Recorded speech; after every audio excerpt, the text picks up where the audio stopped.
today is status frustration. This theory was developed by Cohen in 1955. This theory is an extension of Merton's theory, which basically says that lower class individuals are more likely to engage in deviant acts because society fails to help them. So, the background information basically just states that peers compete with each other within the same social class. So lower class or low social status individuals will compete amongst each other. This does not work if we have a lower class individual competing with a higher class individual. It states that lower class individuals will achieve status in their very own way. So just like a competition among the same people, they will compete with each other to achieve their statuses. This does not work in a school setting because this is a middle social status environment. So the type of achievement they will have has to be towards their home environment. So this is similar to Merton's theory, and it's basically a little add-on with a little twist. So the lower class also wants a status. So let's pretend that this is my higher status individuals and these are my lower status individuals. So the higher status tries competing, and they already have their social status. So we have the lower social status attempting to compete, but society has already allowed them to fail. So it won't work with higher status individuals.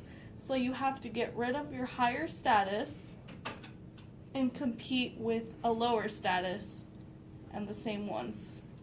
They can compete amongst each other in ways such as who is more dominant and other kinds of things.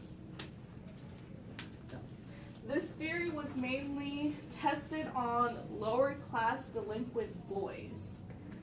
The criticisms towards this theory were very small. I couldn't find as much information as I had hoped, but I did find some critics. Some people thought that this was too broad of a category, and the fact that it only applies to lower status individuals makes it more difficult to continue further research towards other social statuses. Status frustration equals delinquent subculture.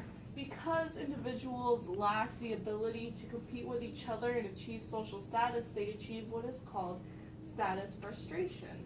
And this status frustration creates an environment where delinquent subculture rises, in which, like I said, those individuals try to compete with each other in order to reach social status.